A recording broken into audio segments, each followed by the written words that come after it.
first of all, this is important. Look at my cool hacker icon. Now I can look like I feel to the world. At the end of the first game, they were going to liquefy her brain to make I guess a vaccine or a cure or something like that. And he busted into the hospital, shot all the scientists, and rescued her. That was the ending of the game. You had to play as Joel saving Ellie because he couldn't bear to part with his new surrogate daughter again. It was a really cool, honestly, a really cool character moment, and read really well for his character. And I thought it was a really powerful ending, especially since like they give you the game for you, the player, to kind of get attached to Ellie, so you want to protect her too. It was a great ending that was true to all the characters involved. So now now part 2. It's interactive time.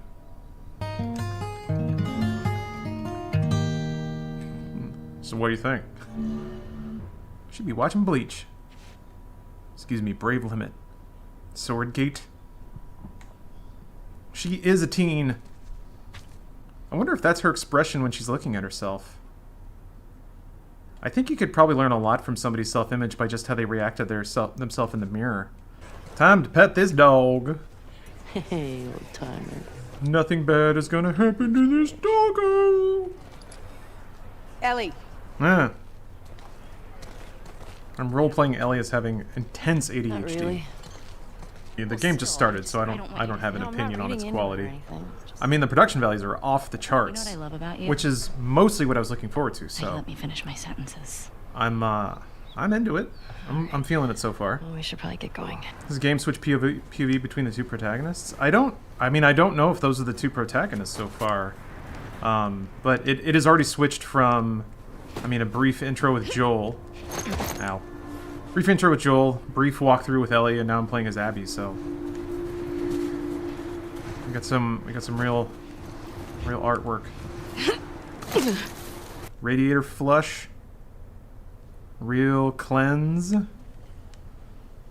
Every time I take a sip of coffee, I'm drinking some real cleanse. Let's flush out those pipes. Isn't it one of those superhero cards you're all into? Hey. Not the Nightman, but I like the stats on the back and the morality slider. That's cute. Appearing one day from out of the blue, no one knows where or when this mysterious trans-dimensional being came from. Their ability to move in and around you, dimensional space at will, has turned the tide in many battles. Oh, around 4-dimensional space. Never mind. It's faded. That's pretty cool. I like collectibles. What are you doing tonight? I like pick-upables. Especially when it's like pornographically high texture resolution. Oh. How the fuck did they get in there? More importantly, how do we get in there? That's interesting. I see a bunch of different Gosh. tracks. So she walks up here. You as a character are going to walk here, and then she crosses your sight line this way to draw your attention this way, so you see the open mirror. Or the open window. Dina, this way. I am fascinated by, like, invisible queuing. Because, gosh, putting a big glowing diamond over stuff, I feel like that's gonna mark 2013, 2016 era games more than anything else. Is just the absolute tutorialization of everything, or the minimization of game decisions. But that's kind of the interesting way to do it. These are some real intense business discussions happening here. Margins, profit, and expenses. Yes. Our gross profits are clearly bouncing around, but luckily we have this other graph that started okay, got great, but then got very bad. Synergy is at an all-time low. Have I been convinced this is game of the year yet? I have encountered things that I've enjoyed. My initial time with it is much more positive and enjoyable than I thought it would be. I'll say that. Gun with this gear. That sounds like an open invitation that I'd love to take you up on. Let's see.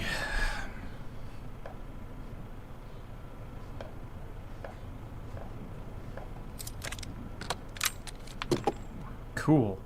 Is it actually gonna, like, visibly be different? Oh, okay. Neat.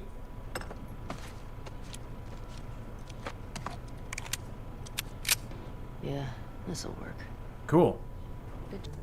On the most superficial level so far, this game should be about all the things that tight gamer bros want. Which is, like, badass chicks, shanking zombies, playing video games and watching animes. Mountains of dank weed. It's got some acting. He's got that videotape thing. Uh-oh. Dong of the Wolf. Oh. Smash Brandy's Cooch. Are these? It's porn. Is that a Crash Bandicoot Eugene. porn knockoff? Smash Brandy's Cooch? Whoa. So Uncharted 4 had that, like, Crash Bandicoot aside. I'm gonna float this. PlayStation Studios, if you're listening. Can we make Crash Bandicoot references the Wilhelm scream of first-party PlayStation games? Can we do that, please? Could you do that for me? Just for me? I do feel like I have to think that this is also, on like a mechanical level, this is here to add some kind of levity and to disarm the player. I feel like everything about this game is to telegraph its, like, very dour and downer, like, It's not a very hopeful game, I think that much is clear, but it is nice that so far there have been a couple of moments that are at least relent on the pressure a little bit. It's very, very appreciated.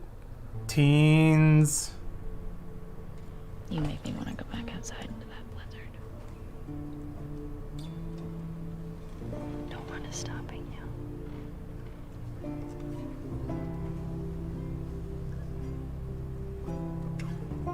This better be better than this next.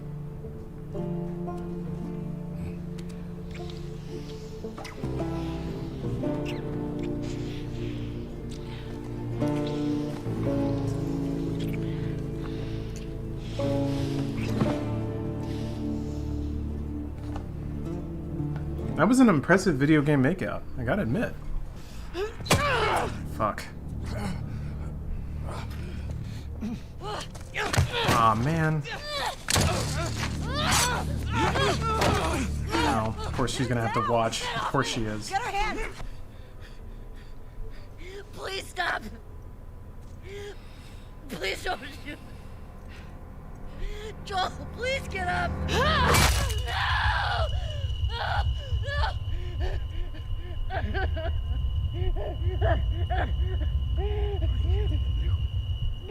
This is very Children of Men, I gotta admit.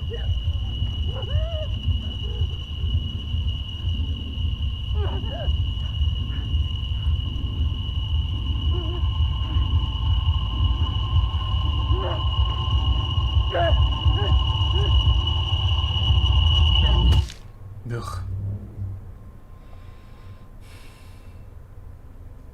That was well done. That was actually pretty well done. The end of Last of Us 1 did not lead you to believe that anyone had plat armor or that this was going to be a happy world filled with pleasant things. I'm still fairly convinced I will have issues at some point.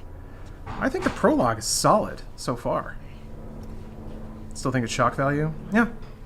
I think that's valid. I think I'll hang out then. it's a tough call of, like, Thanks. how explicit do you have to be? And that's a judgment call. Whew. I gotta admit, first-party devs have been able to do some amazing, amazing stuff with the PS4 hardware. But yeah, the grass draw distance is really, really good. You can kind of see the LOD if you really, really look for it, but man does it look good. This is what I associated with the first game. Like big vistas, poking through drawers and houses, just the feeling like you're a ghost in a world that's moved on. For me, I think it's the unification of the human experience with the natural experience, which interestingly, kind of in so many narratives, requires humans to not even be around.